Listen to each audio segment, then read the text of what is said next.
नमस्ते दोस्तों, एक बार फिर से आप सभी का स्वागत है द ग्रेट रूलर के सीजन 2 में। एंड आई होप कि तुम लोग अच्छे होंगे। आप सभी बिल्कुल स्वस्थ और बेहतरीन मूड में होंगे। इससे पहले कि हम इस वीडियो में आगे बढ़े, लेकिन उससे पहले एक बार पिछले एपिसोड की झलक देख लेते हैं ताकि कहानी का सिलसिला हमारे मन में स्पष्ट हो जाए। जैसा कि हमने पिछली बार देखा था, मोचन और मिस लोली दोनों मिलकर चूई और उसके साथी का सामना कर रहे थे। उन दोनों को मात देने के बाद वे आगे बढ़ने लगे, परंतु ठीक उसी क्षण भुजिया ने वहाँ अपने ज़दर की मधुर लेकिन घातक धुन बजानी शुरू कर दी और उन दोनों के मार्ग में बाधा उत्पन्न करने का प्रयास किया। यह देखते ही मिस लोली ने मोचन से आग्रह किया कि तुम आगे बढ़ो, मैं यहाँ की सारी व्यवस्था संभाल लूंगी। इसके बाद मोचन ब्रदर चशंग और लीज ऑनटोंग को बचाने के लिए रवाना हो गया। वहाँ पहुंचकर उसने अपनी अनडाइंग फायर की अद्भुत शक्ति के माध्यम से उनके शरीर पर व्याप्त उस भयंकर विष को पूर्णतः बाहर निकालने में जुट गया। लेकिन इस प्रक्रिया के दौरान मोचन को उसी विष के भीतर एक रहस्यमय व्यक्ति की दिव्य अनुभूति हुई। उस व्यक्ति ने स्पष्ट और साफ शब्दों में मोचन को चेतावनी दी कि यदि वह बार बार उनके मार्ग में अवरोधक बनने आया तो उसका भी वही हश्र होगा जो उनका हुआ है। तब मोचन को यह समझ में आ गया कि केवल डेमोनिक ड्रैगन पैलेस ही नहीं, वरन जीशान भी मोलुंग जी को अपना समर्थन दे रहा है। और अब हमारे इस एपिसोड के प्रारंभ में सबसे पहले हम जीशान को देखते हैं। वह देन दियानश के पास पहुंच जाता है, जो उस समय गोल्डन सोवरीन के पिकअप स्टेज पर स्थित था। जीशान उससे पूछताछ करने लगता है कि बताओ आखिर तैयारियां किस प्रकार चल रही है। इस पर देन दियानश कुछ देर मौन रहता है, फिर वह बताने लगता है कि मिस्ट्री वैली के अंदर जो जाल हमने बिछाया था वह पूरी तरह से सच है। अब वह जीशान से पूछता है कि आप किस परिणाम की आशा कर रहे हैं। जीशान उत्तर देता है कि तुम तो उसी को अत्यधिक तरजीह देते हो, लेकिन ब्लड क्लैरिटी की बात करें तो उसने स्पेशल रोड में तुम्हारे लिए काफी मुश्किलें खड़ी कर दी थी, जहाँ तक मुझे याद है। इस पर जीशान कहता है कि हाँ, सौभाग्य से ऐसा ही हुआ और हमारी एकेडमी को वहाँ हस्तक्षेप करना पड़ा। ठीक उसी क्षण देन दियांश खड़ा हो जाता है और कहने लगता है, जीशान तुम्हें यह समझने की आवश्यकता है कि शतरंज के कुछ मोहरे ऐसे होते हैं जिनका उपयोग केवल उसी स्थान पर किया जाना चाहिए जहाँ उनकी सबसे अधिक आवश्यकता होती है, और खेल प्रारंभ होने से पूर्व ही तुमने यह निर्धारित कर लिया था कि किस मोहरे को कहाँ खेलना है। जीशान सम्मान पूर्वक उनसे कहता है, दादाजी मैं जानता हूँ कि मैं क्या कर रहा हूँ और इसी कारण नियमों को ध्यान में रखते हुए मैं आपसे पूछने आया हूँ। बताइए अब आप कैसे परिणाम की उम्मीद रखते हैं। उनके दादा अत्यंत रहस्यमय ढंग से उन्हें देखते हुए कहते हैं, क्या होगा यदि मैं यह निर्णय तुम पर छोड़ दूं और मैं तुम्हारी इच्छा पर निर्भर करता हूँ कि तुम क्या चुनते हो। जीशान हैरानी से पूछता है, आप आखिर क्या कह रहे हैं। मैं तो केवल एक छात्र हूँ और यह मेरा उचित समय नहीं है कि मैं कुछ भी चुनूं, ना ही चुनने के लिए मेरा सही अवसर आया है। मैं फिलहाल केवल प्रतीक्षा ही कर सकता हूँ। इस पर उनके दादा कहते हैं, ठीक है, तो फिर फिलहाल हम भी देखते हैं कि जिन लोगों को हमने फंसाया है उनमें से अंततः कौन सा व्यक्ति स्वामी बनकर उभरता है। यहाँ हम जीशान को देखते हैं, जहाँ उसके दादा की इन सारी बातों को सुनकर उसका आचरण कुछ और ही प्रकार का था और तभी दृश्य परिवर्तित होता है। हम देखते हैं कि ब्रदर चशंग की दशा अत्यंत गंभीर थी, क्योंकि मोचन अपनी अनडाइंग फायर के माध्यम से निरंतर उसके शरीर से उस जहर को पूरी तरह बाहर निकाल रहा था। पीड़ा इतनी अधिक थी कि उसकी हालत दयनीय हो चुकी थी।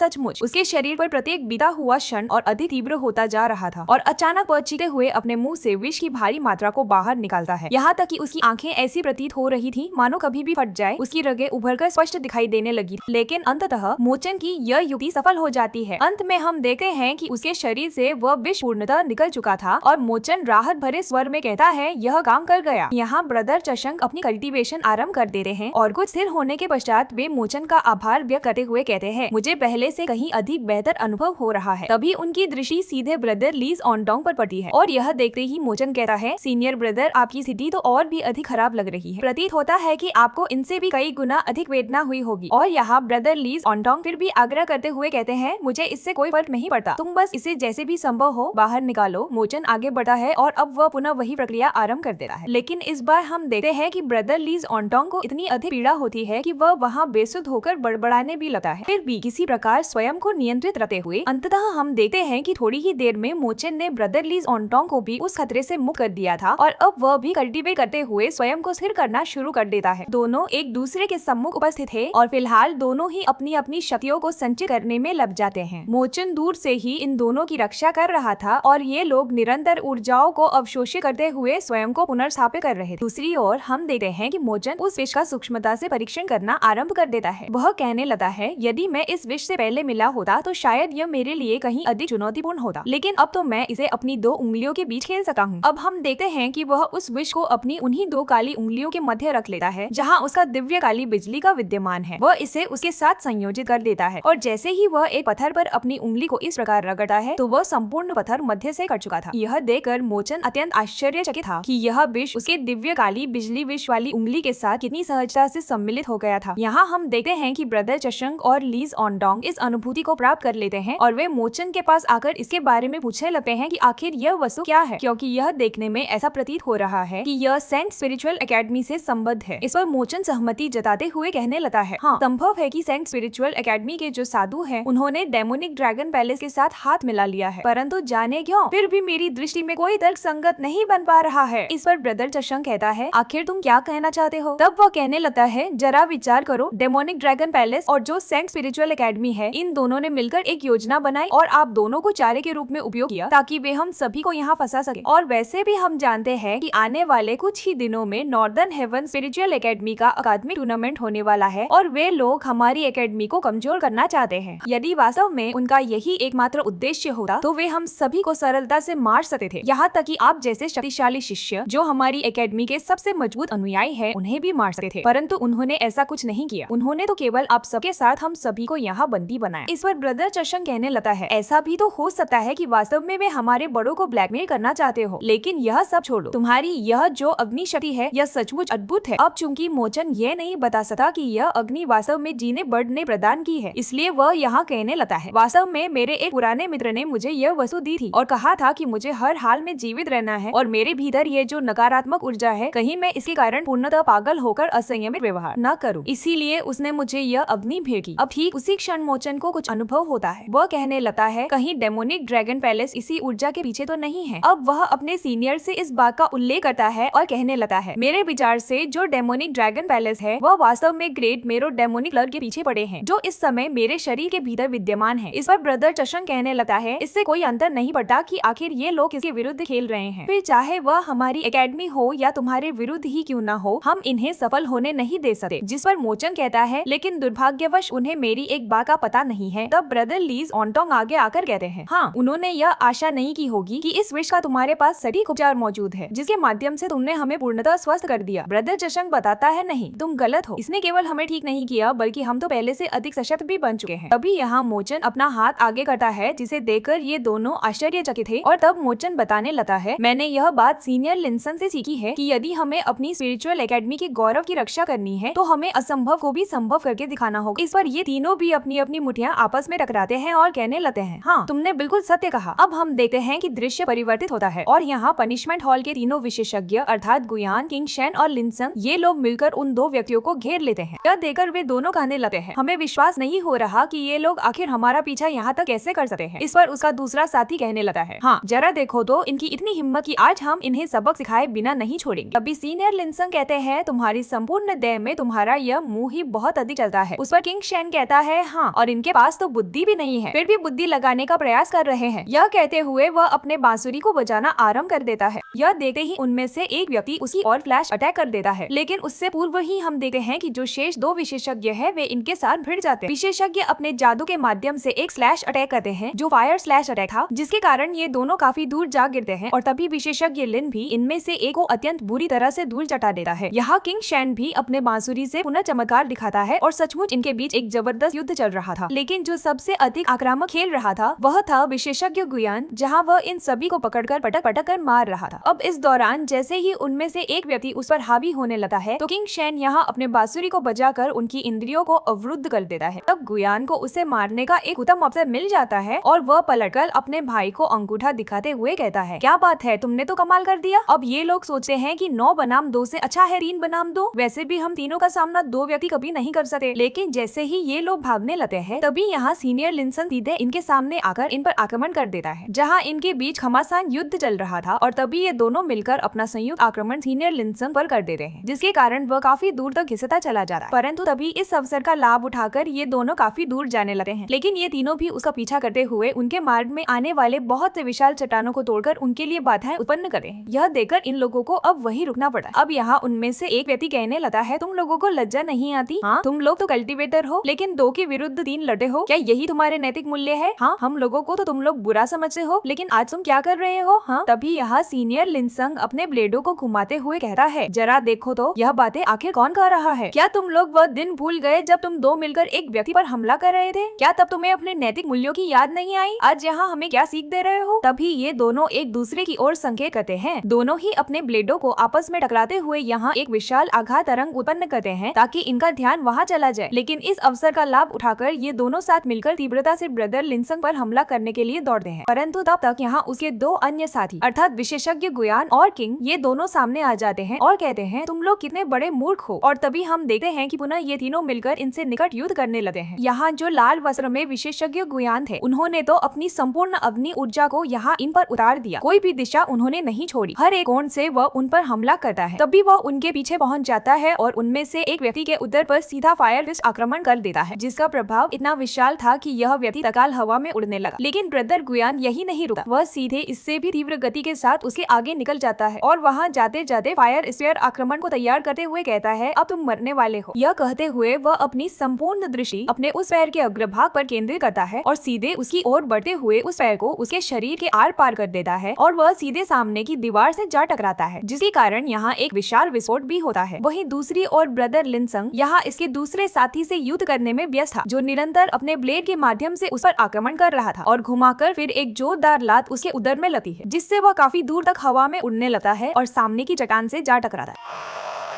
लेकिन यहाँ सीनियर लिनसंग फिर भी वहाँ पहुँच जाता है, जिसे देखकर वह कहने लगता है रुको, मेरी बात सुनो, कृपया हमें क्षमा कर दो, हम आत्मसमर्पण करने के लिए तैयार हैं। वहीं दूसरी ओर हम देखते हैं कि ब्रदर गुयान कहता है क्या हुआ, तुम्हें लड़ना नहीं है? जिस पर वह व्यक्ति जिसका चेहरा मार मार कर बिगाड़ दिया गया था कहने लगता है कृपया कृपया मुझे क्षमा कर दो, तुम्हें पता है ना तुम लोग तो सही मार्ग पर चलने वाले हो, तुम लोग तो धर्म के पथ का अनुसरण करते हो, तो क्या तुम्हें नहीं लगता कि तुम लोगों को ऐसे निर्बलों को नहीं सताना चाहिए?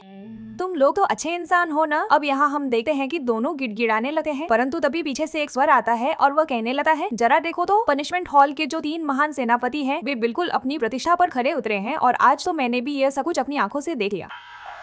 यहाँ हम देखते हैं कि एक एक करके 2 व्यक्ति आगे आ रहे थे, जिन्हें यहाँ विशेषज्ञ भी देख रहे थे और ये व्यक्ति वास्तव में 2 लोग थे, जिनमें से एक था मुलोंग जी, जिसे देखते ही यहाँ जो अधमरी अवस्था में 2 व्यक्ति पड़े हुए थे वे लोग कहने लगते हैं मुलोंग जी तुम बिल्कुल सही समय पर आए, इन लोगों ने हमें अत्यंत बुरी तरह से सताया है और केवल अपनी संख्या का लाभ उठाया है। इस पर मुलोंग जी कहता है अरे मुझे बिल्कुल भी आशा नहीं थी कि नॉर्दर्न स्पिरिचुअल एकेडमी जो न्याय का साथ देती है आखिर वे लोग ऐसा कैसे कर सकते हैं। ठीक है, फिर यदि तुम लोगों को संख्या का खेल खेलने में इतना ही आनंद आता है तो फिर 4 बनाम 3 के बारे में तुम्हारा क्या विचार है, या फिर हम चाहे तो एक का युद्ध भी कर सकते हैं। अब यहाँ उसे देखते ही लिनसंग कहता है हमारे मन में जो आएगा हम वही करेंगे, तुम्हारे अनुसार हम कुछ भी नहीं करने वाले। तभी यहाँ मुलोंग जी हंसे हुए कहने लगा है मेरे पास यदि तुम्हारे जैसे लोग हों जो मेरी सेवा करे तो यह मेरे लिए एक बहुत बड़े सम्मान की बात होगी। अब तभी हम देखते हैं कि उसके पीछे जो व्यक्ति था वह यहाँ अपनी जल तकनीक को सक्रिय करते हुए जल के भीतर समा जाता है। तभी वह सीधे बढ़ जाता है इनकी ओर। इस दौरान वह व्यक्ति जिसे ब्रदर गुयान ने अत्यंत बुरी तरह से मारा था अब यहाँ उसके भी पर निकल आते हैं। वह कहता है अच्छा तुम मुझे मारने वाले थे ना, अब मैं तुम्हें दिखाता हूँ। अब यहाँ दोनों एक दूसरे के शस्त्र को एक दूसरे पर तान लेते हैं। यहाँ इन दोनों के शस्त्र जैसे ही टकराते हैं वही दूसरी ओर दृश्य परिवर्तित होता है और हम देखते हैं कि वह दूसरा व्यक्ति सीधे यहाँ ब्रदर किंग शैन पर आक्रमण कर देता है और कहता है हम अपना बदला लेकर रहेंगे। अब यहाँ हम देखते हैं कि ब्रदर लिनसंग से वह जल तकनीक प्रयोग करता आक्रमण कर देता है, लेकिन यहाँ ब्रदर किंग उसे एक लात मारकर सामने की दीवार से चिपका देता है। अब क्योंकि इसका शरीर जल तकनीक पर आधारित था अतः यह अत्यंत सहजता से पुनः स्थिति सुधारते हुए वापस उस पर आक्रमण कर देता है। अब दोनों के बीच निकट युद्ध चल रहा था, जहाँ ब्रदर लिनसंग घूमकर एक जोरदार आक्रमण इस पर करता है, लेकिन वह तो अपने हाथ से इसके ब्लेड को रोक लेता है। परंतु तभी हम देखते हैं कि वास्तव में उसके पीछे मुलोंग जी आ चुका था और उसी ने इस ब्लेड को रोका था और तभी वह यहाँ उसे पकड़ते ही सामने की दीवार के भीतर फेंक देता है, जिसके कारण अब वह व्यक्ति चारों ओर दीवारों से टकराने लगता है। तभी यहाँ मुलोंग जी भुजिया को आवाज देता है जो अपने जदर को बजाता है और चारों ओर वही संगीतमय तंबू बाहर निकलते हैं और साथ ही इन सब पर आक्रमण कर देते हैं। और इस समय जो हमारे सीनियर और विशेषज्ञ लिनसन है वह अकेले एक के साथ 3 व्यक्तियों से युद्ध कर रहे थे, जहाँ हम देखते हैं कि ये लोग पूर्ण रूप से लिनसन को कोने में घेर लेते हैं, उसे मार कर दूर फेंक देते हैं। जहाँ ये जो तंबू थे वे भी तीव्र गति से उस पर आक्रमण करते हैं, लेकिन ब्रदर लिनसंग फिर अपने ब्लेड के माध्यम से उन सभी तंबुओं को काटना शुरू कर देते हैं और तभी पीछे से मुलोंग जी आते आते उस पर आक्रमण कर देता है और कहता है क्षमा करना, मैं तो बताना भूल गया था कि यह वास्तव में 5 बनाम 3 होने वाला है। यह कहते हुए वह अपने ब्लेड की संपूर्ण शक्ति को सीधे यहाँ सीनियर लिनसन पर उतार देता है, जिसके कारण एक विशाल विस्फोट के साथ हम यहाँ ब्रदर लिनसन की अधमरी देह को देख पाते हैं जो अत्यंत बुरी तरह से घायल हो चुकी थी। और अब यहाँ मुलोंग जी कहने लगता है यार तुम लोगों को इतनी सरलता से मारना बहुत ही उबाऊ है। यह कहते हुए वह उसकी छाती पर अपना पैर लेता है और कहता है, शायद मुझे तुम्हारी इस निरर्थक जान के बदले में व्यापार करना चाहिए। बताओ आखिर तुम्हारा इसके बारे में क्या विचार है। और तभी यहाँ जैसे ही ब्रदर लिंसन अपने सामने की ओर देखा है तो वहाँ उसके दोनों भाइयों की स्थिति भी ऐसी ही हो चुकी थी। जिसके बाद मुलुंग जी उनसे कहता है, तुम लोगों को पता नहीं क्यों महान तीन सेनापति कहा जाता है। मेरे सामने तो तुम तीनों केवल कूड़े के टुकड़े हो। तब यहाँ वह व्यक्ति जिसकी दशा ब्रदर गुयान ने अत्यंत खराब कर दी थी, वह भी चिल्लाते हुए कहता है, हाँ, एक नंबर के कूड़े हैं ये लोग। और तभी गुयान जो इसे कुचलने के लिए आगे बढ़ता है, यह सीधे उसकी छाती पर एक लात मारता है, जिसके कारण वह गिर जाता है। वह कहता है, तुम्हारी जो नॉर्दर्न हेवन स्पिरिचुअल एकेडमी है उसने तो हमारे सिर पर इनाम रखे थे ना, तो जरा देखो आज तुम्हारा सिर ही हमारे कब्जे में है। अब यहाँ हम देखते हैं कि ये लोग अत्यधिक हताश हो चुके थे। वहीं दूसरी ओर दृश्य परिवर्तित होता है और हम यहाँ भुजिया के उसी वृक्ष को देख पाते हैं जिसके भीतर उसने हमारे शेष सभी लोगों को फंसा कर रखा हुआ था, जिनमें सिस्टर सुशवान भी सम्मिलित थी। यहाँ मिस लोली उसका पीछा करते हुए इस सीमा तक आ चुकी थी। उसके हाथ में उसकी लू गॉड स्वॉर्ड भी थी और तभी एक स्वर उसे सुनाई देता है जो उससे कहता है, लड़की, तुम्हें क्या लग रहा है कि तुम किसी सामान्य से फॉर्मेशन के पास आई हो? हाँ। तभी यहाँ हम देखते हैं कि धरती से कुछ तंबू बाहर आते हैं और यहाँ उसे बताया जाता है कि ये जो तुम देख रही हो ये वे तंबू हैं जो गहराई से इस संपूर्ण घाटी में फैले हुए हैं और तुम चाहे जहाँ भी चली जाओ तुम फिर भी यहाँ से बचकर नहीं निकल सकती। और तभी एक तंबू उसे पकड़ने के लिए आगे आक्रमण करता है, लेकिन मिस लोली उसे तलवार से काटते हुए आगे बढ़ जाती है। तभी यहाँ मिस लोली कहती है, आखिर तुम्हें किसने यह बताया कि मैं यहाँ भागने आई हूँ? हाँ, मैं तो यहाँ 3 सांसों के भीतर तुम्हारे इस फॉर्मेशन को नष्ट करने आई हूँ। यहाँ हम देखते हैं कि निरंतर बहुत से तंबू उस पर आक्रमण करते हैं, लेकिन वह सभी को नष्ट करती जाती है। यह कहते हुए जैसे ही वह हवा में उछलती है, बहुत से और तंबू उसे यहाँ फंसाने के लिए आते हैं, लेकिन वह यहाँ अपनी स्वॉर्ड डांस तकनीक का उपयोग करते हुए उन सभी को एक एक करके काट देती है और शेष कार्य उसकी यह जो वाटर फॉर्म तकनीक है वह कर देती है। इसी के साथ वह धरती पर उतरती है और वह अपनी वन ब्रीथ डिस्ट्रॉय एवरीथिंग नामक तकनीक का प्रदर्शन करती है, जिसके साथ ही जैसे जैसे वह अपना कदम बढ़ाती है और इस तकनीक का पूरा नाम लेती है, तभी यहाँ वह आधे से अधिक तंबू जो भुजिया से संयोजित थे उन सभी को नष्ट कर देती है। यह देखकर दूर बैठा भुजिया कहने लगता है, क्षमा करना, मैंने तुम्हें कम मांगा। यह कहते हुए वह पुनः अपने जदर को बचाता है, एक एक करके पोर्टल बनाते हुए यहाँ उन तंबुओं को पुनः सक्रिय करता है। लेकिन मिस लोली अपनी तलवार सीधे इस फॉर्मेशन के जो मूल था उस पर दे मारती है, जिसके कारण जितने भी यहाँ फॉर्मेशन के पोर्टल लगे हुए थे जहाँ से वह तंबू भेजता था वे सभी एक साथ नष्ट हो जाते हैं। अब भुजिया के होश उड़ चुके थे, वह पुनः प्रयास करता है, लेकिन मिस लोली ने जहाँ अपनी तलवार धसा कर रखी थी वहाँ से अत्यंत भयावह ऊर्जा निकल रही थी और यहाँ जितने भी पोर्टल बनते हैं और उनके माध्यम से जितने भी ये तंबू निकलते हैं वह उन सभी को नष्ट कर देती है। यह देखकर भुजिया एक संयुक्त हाथ बनाकर उसे दबाने का प्रयास करता है। यह देखकर मिस लोली अपनी तलवार ऊपर करती है और सेकंड ब्रीथ डिस्पेरा एवरीथिंग नामक तकनीक का प्रदर्शन करते हुए अपनी तलवार पर अपनी उंगली मारती है, जिससे इतना विशाल प्रभाव मुक्त होता है कि उसकी चपेट में आने वाला हर एक तंबू शून्य में विलीन हो जाता है। भुजिया के संपूर्ण होश उड़ चुके थे, वह वाक शून्य हो चुका था और अब मिस लोली तीव्रता से उसी की ओर आने लगती है। यह देखकर वह भी हताशा के साथ अपने जदर को अत्यंत तीव्रता से बजाना शुरू कर देता है और इस समय तक उसका फॉर्मेशन पर जो नियंत्रण था वह शिथिल पड़ने लगता है, जिसके कारण एक एक करके जिन लोगों को उसने फंसा कर रखा था उस विशाल घेरे के भीतर यहाँ सभी अपने होश में आने लगते हैं और उसके चंगुल से मुक्त हो जाते हैं। यह देखकर भुजिया का चेहरा देखने योग्य था। वह कहने लगा है, मुलोंग जी, मेरी सहायता करो और इस लड़की को शीघ्रता से रोको। एक बार मैं इसे निपटा दूं तो फिर मैं तुम्हारे साथ हाथ मिलाऊंगा और तुम्हारी सहायता करूंगा, लेकिन पहले इसे निपटाओ। यह कहते हुए वह अपने जदर को और भी तीव्रता से बजाना शुरू कर देता है, जिससे यहाँ यह जो फॉर्मेशन था जिसके मूल को उसने सिस्टर सुशवान के माध्यम से बनाया था और उसके शरीर को ही अवशोषित किया जा रहा था, यहाँ इसकी गति तीव्र हो जाती है और सिस्टर सुशवान को अत्यधिक पीड़ा होती है। अब यहाँ तभी हम देखते हैं कि मिस लोली एक एक करके स्लैश आक्रमण कर रही थी ताकि वह यहाँ किसी भी प्रकार से इस फॉर्मेशन को नष्ट कर दे और फिर सिस्टर सुशवान को मुक्त करा सके। लेकिन यहाँ भुजिया भी अपने जदर संगीत के माध्यम से मिस लोली पर बहुत से आक्रमण करता है, लेकिन इस दौरान भुजिया को यह आभास नहीं था कि मिस लोली उसकी लय के साथ तालमेल बिठा पाएगी, परंतु यहाँ मिस लोली अपने वाटर डांस तकनीक का उपयोग करते हुए उसकी लय के साथ सुंदरता से तालमेल बिठाते हुए उसके द्वारा किए गए हर एक तंबू को काटती हुई उसके अत्यंत निकट पहुंच जाती है और फिर एक अंतिम चाल चलते हुए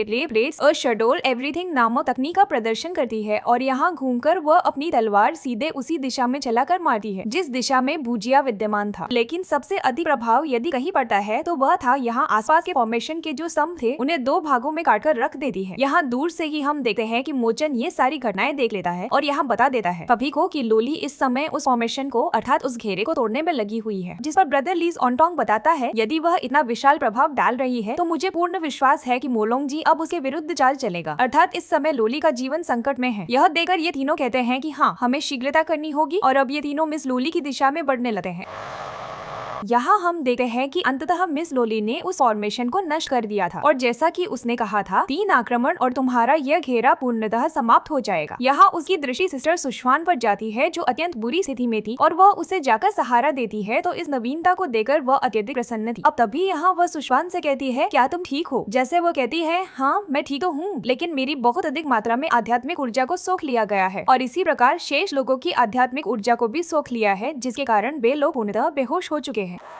अब तभी यहाँ एक व्यक्ति आ जाता है और यह कोई और नहीं बल्कि भुजिया था और तभी इसके पीछे एक व्यक्ति चलते हुए आता है और भुजिया का उपहास करते हुए कहता है, भुजिया, मैंने तुम्हें बहुत अधिक आंका था, तुम तो एक लड़की को नहीं हरा पाए।